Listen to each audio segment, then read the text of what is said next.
Breaking news. Democrats have found a border they actually care about. And surprise, surprise. It's in El Salvador. That's right, guys. While our own border was open like a 24/7 Walmart, a group of Democratic lawmakers just packed their bags and flew all the way to El Salvador to check in on one deported alleged MS-13 gang member. Let's get into it. He did have due process.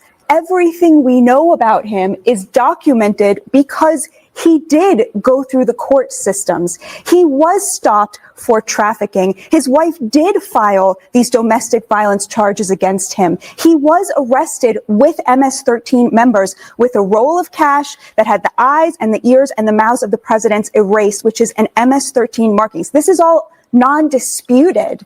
So nothing you're talking about doesn't stop halfway. But I'm saying he already got his due process and he got a deportation order. No. So the process idea that isn't somehow finished he because has the not, judge told them not to do it. So due process doesn't stop when you like the outcome. It's a whole process. So that's why we have what you guys are doing. Like when they side with the criminals, it's due process, and when they side against the criminals, suddenly they didn't I've been get giving due this a lot of process. That's thought what it looks because like. I want to actually make sure the things that I come up here and argue, I actually believe in. And so I was thinking, I was like, am I just against this because Donald Trump is saying? I'm not. I really admire that. I'm not. But the thing that makes me better than the criminal is that I treat them with humanity and dignity despite of what they have done. And that when their judgment is placed on, then they have to live with it. But I cannot assign judgment to people because I don't like something. We have a system of law, and I would hope that the same due process that I received, that everyone's received. That's what makes our country. You are an American citizen. You get more No, but that is what makes our country wonderful. Is because it's for people in this land. You know what, Batia, except the one the Democrats are I think you are right. Hold on, you're actually right to a degree that in this particular instance, he is going through an immigration process. But even in that process, which is largely administrative, it's not a jury situation, it's not as lengthy and as detailed, it's the standard is not beyond a reasonable doubt, it's a preponderance of evidence. Even by that standard, they did not, according to several judges, give him that process. So they didn't even give him a truncated process. They sent him to the wrong country. But in any other country he could be sent to, they could put him in prison, and they probably will, because he's a wife beater, and that's where he belongs.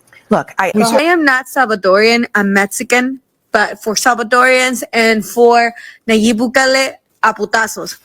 That man that got deported to CCOT, no es inocente, he's not a little angel.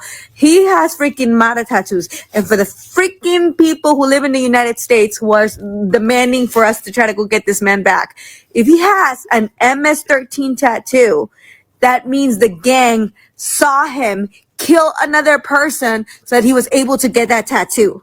This is how ignorant you guys be. So here's the deal. Kilmar Abrego Garcia, a Salvadorian national who was living in Maryland illegally, got deported back to El Salvador in what the Trump administration calls a administrative error. And apparently that's enough to set off a DEFCON 1 panic on the left. Now he's in custody in El Salvador. And instead of focusing on chaos at our own border the past 4 years, Democrats like Cory Booker and Chris Van Hollen are jet setting to Central America like it's spring break for social justice warriors. Now, if there was an error, then that should be dealt with. But let's be real. The same people who ignored the Supreme Court on vaccine mandates and eviction moratoriums are now suddenly crying about due process for a non-citizen. Where is this concern for the rule of law when ICE agents are being hamstrung all over the United States by Democrat-led cities, while their towns are being overrun with crime? Spoiler alert, it wasn't there, because this isn't about principle, it's about politics. The Democrats are using Kilmar Garcia as a poster child for compassion over borders narrative, while American citizens deal with fentanyl, crime, and collapsing infrastructure right here at home. And let's not ignore the optics. Taxpayer-funded trips for U.S. senators to check on a deported illegal alien in another country, while veterans can't get appointments here at the VA. That's not justice, it's theater. So we ensure that Mr. Abrego Garcia has his rights to due process, which is what the courts of the United States have called for. They have said that his abduction is illegal, and they have called upon him to be brought back to the United States. Voy a seguir en esto mientras el señor Abrego García no tenga su debido proceso, porque las cortes de los Estados Unidos han establecido que fue raptado ilegalmente y que tiene que regresar a los Estados Unidos. So I will keep at this, but I can assure you that while I may be the first senator and first member of the United States Congress to come here to El Salvador in this case, I certainly will not be the last. There'll be many more coming. In a sudden turn of events, this is coming from Bukele's freaking Twitter account, saying that Kilmar vicariously risen from the death camps and tortured, now sipping margaritas with Senator Van Hollen in tropical paradise in El Salvador. I'm a loss for words. This is incredible. He's alive. The senator got to sit with him. I can't wait to hear what the senator has to say and what they were able to talk about. And is this some type of power play between El Salvador, Trump? Like, what is happening right now? What's happening here is this senator is getting duped.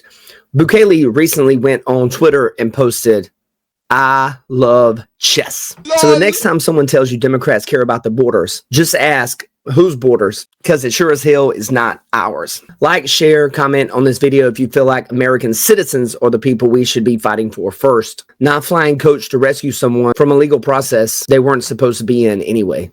Take care.